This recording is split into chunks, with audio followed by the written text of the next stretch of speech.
Hello everyone, hope you all are doing well. हमने last 2 videos में देखा था कि क्या हीप की प्रॉपर्टीज होती हैं, मैक्स हीप हो या मिन हीप हो, और हमने मैक्स हीपिफाई कैसे होता है। और इस वीडियो में हम देखेंगे कि कैसे हम एक हीप बनाएंगे। मतलब हमें पूरे सारे हमें जो जितने भी एलिमेंट्स दिए हुए हैं ना, वो हीप के हिसाब से नहीं दिए हुए हैं, वो रैंडमली हमें कुछ भी एलिमेंट्स दिए हुए हैं और हमें इस तरह से उनको अरेंज करना है कि वो हीप प्रॉपर्टी को फॉलो करे। तो इसको हम स्टेप बाय स्टेप देखेंगे कि क्या हमारा इसका बेसिक्स होंगे, क्या हमारा बिल्डिंग ब्लॉक होगा इसके लिए, और किस तरह से हम कंप्लीट हीप को बनाएंगे। और उसके बाद में हम देखेंगे कि बिल्ड हीप एल्गोरिदम क्या होती है प्रॉपरली। बिल्ड हीप एल्गोरिदम का हम एनालिसिस करेंगे कि कैसे वो काम करेगी, और फिर हम इसकी टाइम कॉम्प्लेक्सिटी देखेंगे और स्पेस कॉम्प्लेक्सिटी देखेंगे। टाइम कॉम्प्लेक्सिटी इसकी बहुत ट्रिकी है। हमें ऐसा लगेगा नॉर्मली, अगर हम जैसे हमने पीछे बहुत सारी वीडियोस बनाई हैं टाइम कॉम्प्लेक्सिटी के ऊपर, कि हम जस्ट देखेंगे कि एक आइट्रेशन में ये इतना ले रहा है और कितनी बार ये कॉल होगा, उसके हिसाब से हम नॉर्मली निकाल लेते थे। बस इसको हमें थोड़ा ट्रिकी तरीके से निकालना पड़ेगा इसकी टाइम कॉम्प्लेक्सिटी को। तो चलिए आगे देखते हैं। मान लो हमें कोई ऐसा हीप दिया हुआ है जो हीप प्रॉपर्टीज को फॉलो नहीं करता है। तो अगर आप इसमें देखें, इसकी जो लीव्स होंगी ना, लीव्स में सिर्फ एक ही एलिमेंट होता है, वो हमेशा हीप प्रॉपर्टी को फॉलो करेगा। हीप प्रॉपर्टी, अगर हम मैक्स हीप की बात करेंगे इस कंप्लीट वीडियो के अंदर, तो मैक्स हीप की क्या प्रॉपर्टी होती है कि जो भी रूट होगा उसके सारे चाइल्ड होंगे ना, उससे छोटी वैल्यू होगी उनकी। तो यहाँ पे तो एक ही एलिमेंट है, इसका कोई चाइल्ड ही नहीं है। तो ये जो लीव्स होती हैं ये हमेशा हीप प्रॉपर्टी को फॉलो करती हैं। तो हमारा जो बिल्ड हीप का बिल्डिंग ब्लॉक है ना, वो यही है कि हम लीव्स से स्टार्ट करेंगे कि लीव्स हैं वो तो हमेशा ऑलरेडी हीप प्रॉपर्टी को फॉलो कर रही हैं। तो हम फर्स्ट एलिमेंट फाइंड करते हैं जो कि नॉन लीव है लास्ट से, और फिर हम इस सीक्वेंस में उनको वन बाय वन, पहले हम इसको मैक्सिपिफाई करेंगे, फिर हम इसको मैक्सिपिफाई करेंगे, और फिर हम इसको मैक्सिपिफाई करेंगे। इस तरह से हम चलते जाते हैं। तो यहाँ पे ट्रिकी बात ये है कि हमें क्या पता लगेगा कि इसकी लीव्स कौन सी है और नॉन लीव्स कौन सी है। तो चलिए कुछ एग्जाम्पल देखते हैं। ये वाला ही अगर आप एग्जाम्पल लें तो इसमें 1 2 3 4 5 एंड 6 है टोटल एलिमेंट्स। और अगर आप इसमें लीव्स देखें जिसका कोई भी चाइल्ड नहीं है, मतलब कि, तो वो है 4 5 और 6। इसमें क्या है, 3 हमारे पास में लीव्स है और 3 ही हमारे पास में नॉन लीव्स हैं। इसी तरह से एक और हम हीप बनाते हैं और देखते हैं उसमें कौन सी लीव्स होंगी और कौन सी नॉन लीव्स होंगी। तो मान लो हमें ये एक हीप दिया हुआ है, इसमें इतने सारे एलिमेंट्स हैं, 1 2 3 4 5 6 7 8 9 एलिमेंट्स हैं इसमें। तो यहाँ पे अगर आप लीव्स देखें तो कौन सी है, 5 6 7 8 एंड 9। 5 यहाँ पे हमारे पास लीव्स हैं और 4 हमारे पास में नॉन लीव्स हैं। तो ये हमारे हमेशा, हमें पता है, हमने प्रॉपर्टीज में देखा था कि जो हीप होता है वो हमेशा एक कंप्लीट बाइनरी ट्री होगा। तो कंप्लीट बाइनरी ट्री के लिए आप डायरेक्टली नोट डाउन कर सकते हैं कि in a complete binary tree n/2 से लेकर n/2 प्लस 1 से लेकर n तक ये हमारी लीव्स होती है। हमारी क्या है, लीव्स हैं। These are leaves. अब देखते हैं क्या ये बात यहाँ पे सेटिस्फाई हो रही है। इस वाले में देखो हमारे n की वैल्यू कितनी थी, 9 थी। तो 9/2 प्लस 1 इसका हमने फ्लोर लिया है। तो 9/2 प्लस 1 कितना आया, 5 आया। 5 2 n कितना है, 9 ही है। तो 5 to 9 तक हमारी लीव्स हैं। बिल्कुल ये वाली बात बिल्कुल सही यहाँ पे सेटिस्फाई हो रही है। अब अगर हम इसमें ये सेम फॉर्मूला लगाएं तो यहाँ पे n की वैल्यू कितनी है, 6 है। तो 6/2 प्लस 1 कितना होगा, 6/2 इज 3, 3 प्लस 1 2 n कितना है, 6 है। तो 4 to 6 आर लीव्स। हाँ बिल्कुल सही, ये बात हमारी यहाँ पे भी हमने प्रूव कर दिया कि ये बात सही है। तो आपको ये ध्यान में रखना है कि अगर आपके पास में हीप दिया हुआ है तो इसमें जो लीव्स होंगी वो n/2+1 से लेकर n तक होंगी। तो चलिए आगे देखते हैं कि कैसे अब हम इस प्रॉपर्टी को यूज करके हीप बनाएंगे।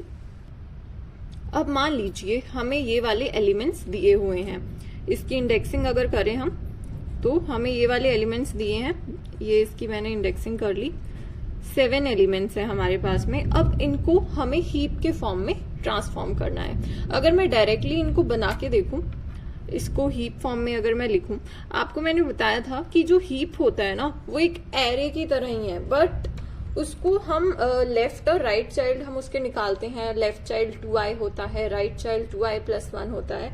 तो इसको जस्ट अगर आप हीप फॉर्म में इसे लिखेंगे तो ये किस तरह से बनेगा, हमें सिक्वेंसली ही लिखना होता है इसको। सेकंड एलिमेंट 10 है, फिर थर्ड एलिमेंट, इस तरह से सीक्वेंस बाय सीक्वेंस हम लिखते जाते हैं। Fifth element, sixth element and the 7th element. अब इनकी इंडेक्सिंग करें अगर हम, ये फर्स्ट है, ये सेकंड है, थर्ड, फोर्थ, 5, 6 एंड 7th। अब अगर आप देखें ये हमारी हीप प्रॉपर्टीज को फॉलो नहीं कर रहा है। यहीं पे ही आप देख लीजिए, यहाँ पे क्या है, 4 है, ओके, और इसके जो चाइल्ड्स हैं वो इससे छोटे होने चाहिए थे, उनकी वैल्यूज जो हैं, बट यहाँ देखें इसके चाइल्ड की वैल्यू 12 है और जो इससे बड़ा है 4 से, तो ये ऐसा नहीं हो सकता है। यहाँ पे अगर आप देखें 1 है तो ये सबसे बड़ा होना चाहिए था, ये सारे जो चाइल्ड है इससे छोटे होने चाहिए थे, बट देखें तो ये तो छोटा है इनसे, 10, 4, इन सबसे ये छोटा है, तो ये हमारे हीप प्रॉपर्टी को फॉलो नहीं कर रहे हैं। तो हम किस तरह से इस हीप को रीअरेंज करें कि हर एक एलिमेंट हीप प्रॉपर्टी को फॉलो करे। तो इसके लिए सबसे पहले जैसा मैंने आपको बताया था, हम निकालेंगे कि नॉन लीव्स कौन सी है। यहाँ पे हमारे पास में टोटल कितने एलिमेंट्स हैं, 7 एलिमेंट्स हैं। तो n/2+1 से लेकर n तक मैंने बताया था 2, 7, यानी कि 4 to 7 ये हमारी क्या होंगी, नॉन लीव्स होंगी, और बाकी हमारी लीव्स होंगी। No 4 to 7 are leaves. तो 4 to 7 जो होगी हमारी वो लीव्स होंगी। तो अब हम स्टार्ट करते हैं। तो ये जितनी भी हमारी लीव्स हैं वो मैंने बताया था ये हीप प्रॉपर्टी को फॉलो करती हैं, इसका तो कोई चाइल्ड ही नहीं है, तो यही सबसे बड़ा है, यही सबसे बड़ा है, यही सबसे बड़ा है, यही सबसे बड़ा है। और अब हम सबसे जो सबसे बड़े वाली नॉन लीव है ना, सबसे बड़ा नॉन लीव एलिमेंट क्या होगा, 3 होगा, जो इससे जस्ट पीछे वाला होगा। 3 जो होगा वो सबसे बड़ा नॉन लीव एलिमेंट होगा। तो हम इस 3 से लेके 1 तक इस तरह से रिवर्स में चलेंगे। थर्ड एलिमेंट को पहले हम मैक्स हीपिफाई करेंगे, फिर सेकंड एलिमेंट को, और जब तक हम फर्स्ट एलिमेंट तक नहीं पहुंच जाते हैं। तो अब हमें इसको मैक्स हीपिफाई करना है। तो मैक्स हीपिफाई में मैंने बताया था कि हम इनमें से लार्जेस्ट देखते हैं, लार्जेस्ट जो है वो रूट बनना चाहिए ना। तो अगर आप यहाँ देखें जो लार्जेस्ट है वो क्या है, 12 है, तो और इससे भी बड़ा है, इन सब में से बड़ा कौन सा है, 12 है। तो हम 12 को और 4 को स्वैप कर देंगे, 12 आ जाएगा यहाँ और 4 आ जाएगा यहाँ। तो एक स्टेप तो हमारा हो गया, और इसके बाद में हम ये सेम जिससे हमें स्वैप किया है ना, हम उस पे भी ये सेम चीज लगाते हैं, बट ये तो ऑलरेडी हमारा लीव पे आ चुका है, तो लीव से हम ऑलरेडी ये वाला भी हमारे हीप प्रॉपर्टी को फॉलो कर ही रहा है, तो इसलिए और इसके आगे हमें बढ़ने की जरूरत नहीं है। तो यहीं पे ये स्टॉप हो गया। अब हम अगले एलिमेंट पे जाएंगे। 3 के बाद में 2 को हमें करना है। तो 2 में अगर हम देखें, इन तीनों में से सबसे बड़ा हम निकालते हैं उस एल्गोरिदम के यूज से, मैक्स हीपिफाई से। तो सबसे बड़ा इसमें 10 ही था, तो हमें यहाँ पे स्वैप करने की कोई जरूरत ही नहीं पड़ी, 10 यहीं का यहीं रहेगा। तो हमारे ये दोनों भी हो गए हैं। अब बस एक बचा है, तो पहले हम देखते हैं हमारा अब तक कैसा हीप बन चुका है। तो जब हमने यहाँ तक इसको और इसको मैक्स हीपिफाई कर लिया है, उसके बाद में हमारा इस तरह से हीप बन चुका है स्वैप करने से। और अब बस एक एलिमेंट बचा है, इसको भी हमें मैक्स हीपिफाई करना है। इस पे मैक्स हीपिफाई एल्गोरिदम का यूज करेंगे हम। तो वही इन तीनों से, इसके चाइल्ड में से अगर हम देखें तो 12 है वो सबसे बड़ा होगा, तो हम इसको स्वैप कर देंगे। 12 और 1 को हमने स्वैप कर दिया, यहाँ पे 1 आ गया।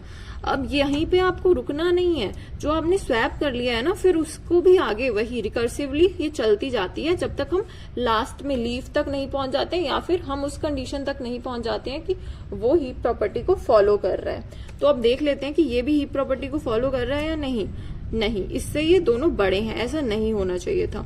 तो अब देखेंगे इन तीनों में से सबसे जो बड़ा है ना वो रूट पे आएगा। तो यहाँ पे 4 है वो सबसे बड़ा है, वो यहाँ पे रूट पे आ जाएगा और 1 नीचे चला जाएगा। तो 1 इधर आ गया और 4 इधर आ गया। तो अब देखते हैं हमारा हीप क्या बन चुका है।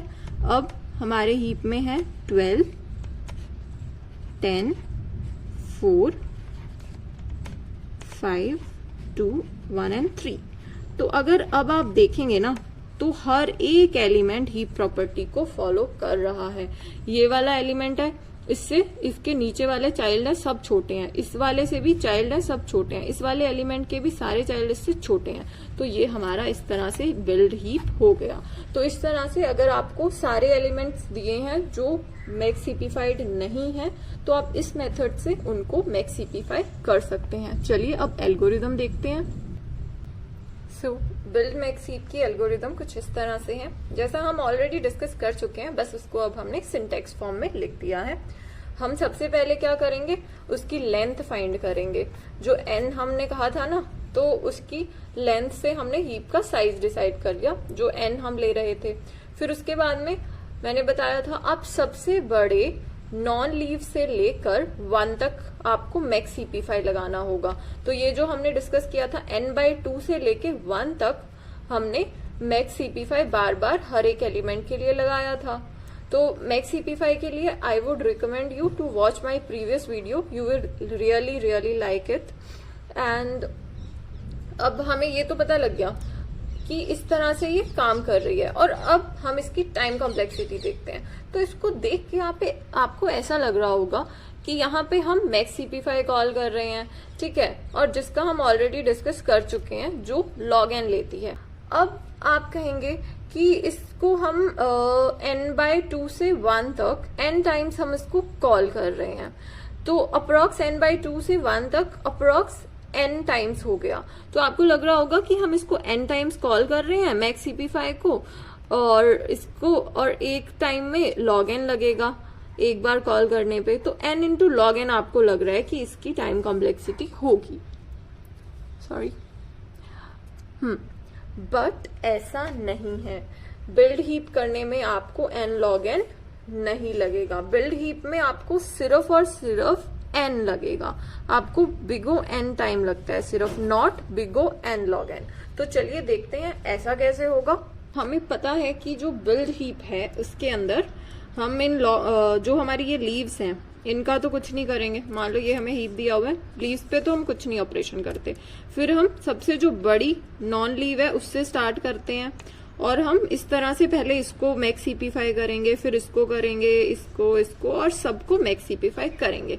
तो टाइम कॉम्प्लेक्सिटी मैक्स हीपिफाई की क्या होती है, बिगो log n। वो log n कब होती है, जब हम सबसे टॉप नोड, जब हम इस नोड को जब कर रहे होते हैं ना, क्योंकि इस नोड की जो हाइट होती है वो इस नोड की हाइट है, वो log n होती है। तो इसका मतलब ये तो नहीं है ना कि हर नोड पे log n नहीं होगा। तो हर नोड पे जो हाइट है ना उसके हिसाब से टाइम लगता है। तो जो टाइम लगेगा ना इस लेवल पे बिगो जो भी इसकी हाइट है, जैसे इसकी हाइट 0 है, तो यहाँ पे ये अगर मैं हाइट देखूं तो इसकी हाइट है वो 0 है, फिर इसकी हाइट जो है वो है 1, इसकी हाइट 2 और इसकी हाइट जो है वो है 3। तो इसमें जो टाइम लगेगा वो लगेगा बिगो 3 जो इसकी हाइट है। और इसमें कितना टाइम लगेगा, पहले तो जितनी नंबर ऑफ नोड्स हैं, number of nodes into big O 2, height क्योंकि कितनी है 2 है, तो यहाँ पे कितनी नंबर ऑफ नोड्स होंगी, और हर एक नोड के लिए बिगो 2 लगेगा। यहाँ पे भी वही number of nodes into height क्योंकि 1 है तो बिगो 1। तो अब आपको यहाँ पे मेन चीज दिख रही होगी कि हमें नंबर ऑफ नोड्स भी पता होनी चाहिए कि उस हाइट पे कितनी होंगी। तो देखते हैं number of nodes at a particular height. तो जो नंबर ऑफ नोड्स हैं कंप्लीट बाइनरी ट्री के अंदर h हाइट पे वो कितनी होती है, n total number of nodes divided by वो जो भी हाइट है 2 की पावर में वो हाइट प्लस 1, वो हाइट प्लस 1 को हम 2 की पावर में लेंगे, तो इतनी नोड्स होंगी एक पर्टिकुलर हाइट पे। तो देखते हैं क्या ये बात सही है।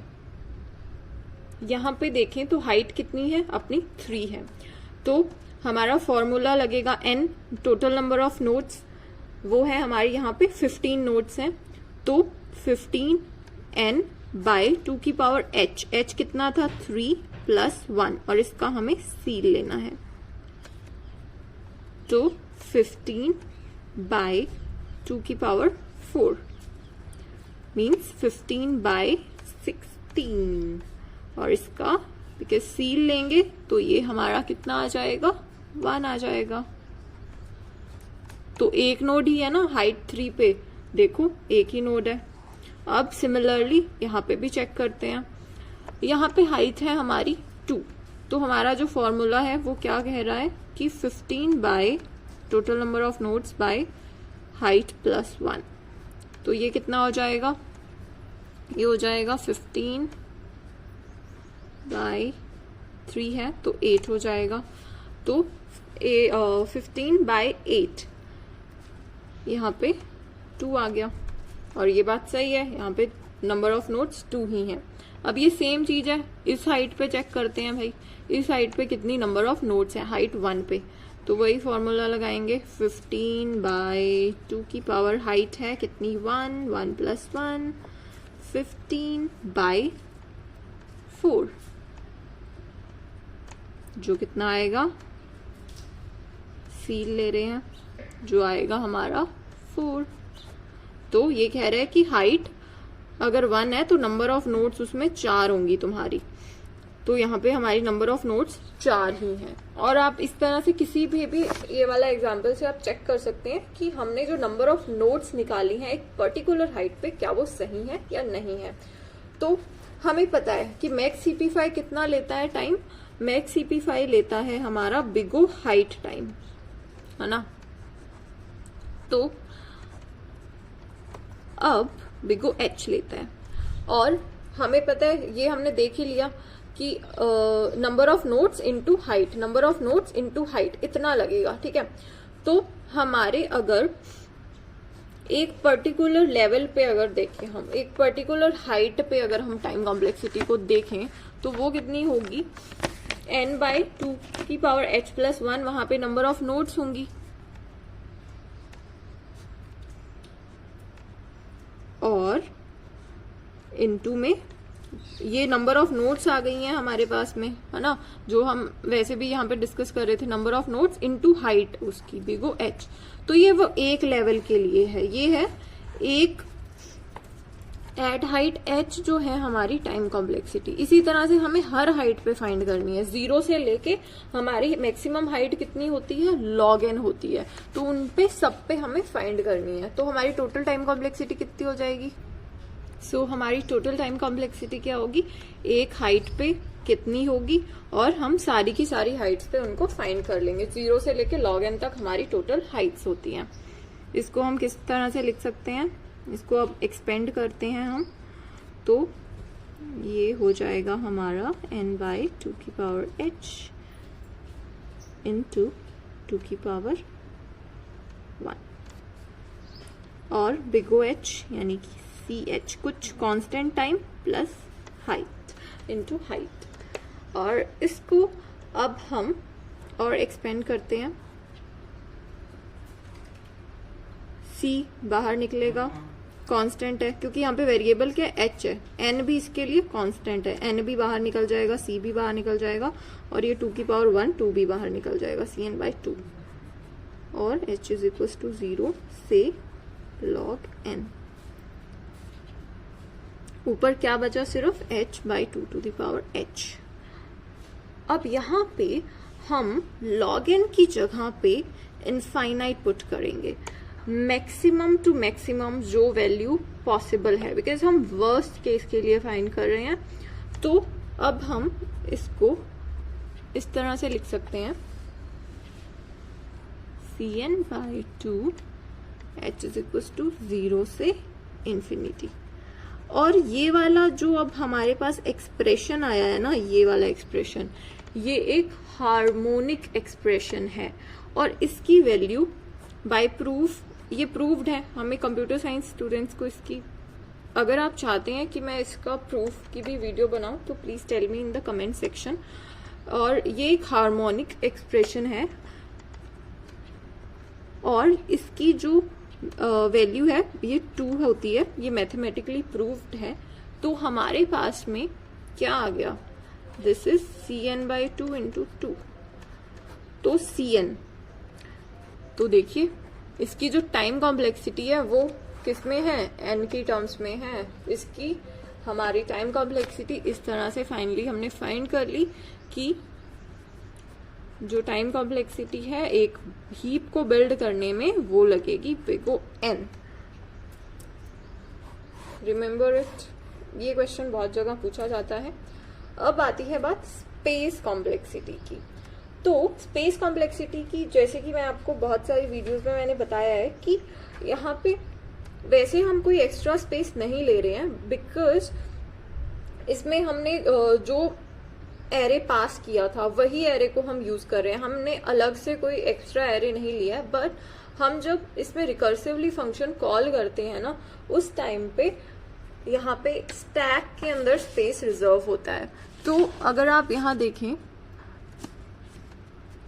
इस पॉइंट से अगर आप कॉल करोगे ना तो log n टाइम्स हमारा ये कॉल होगा। तो log n टाइम्स इस तरह से ये कॉल होता है, तो स्टैक के अंदर हमारा log n स्पेस रिजर्व होता है, इसलिए जो स्पेस कॉम्प्लेक्सिटी होगी बिग O log n। सो इसकी time complexity big O n थी और इसकी स्पेस कॉम्प्लेक्सिटी है बिग O log n। सो बिल्ड हीप का कंसेप्ट आई होप आपको बिल्कुल क्लियर हो। प्लीज मेरी वीडियो को लाइक कर देना और मेरे चैनल को सब्सक्राइब कर देना। मिलते हैं नेक्स्ट वीडियो में, उसमें हम एक्सट्रैक्ट मैक्स, इंक्रीज की, इंसर्ट की, ऐसे बहुत ही इंटरेस्टिंग हीप टॉपिक्स पे स्टडी करेंगे। Thank you, thanks for watching.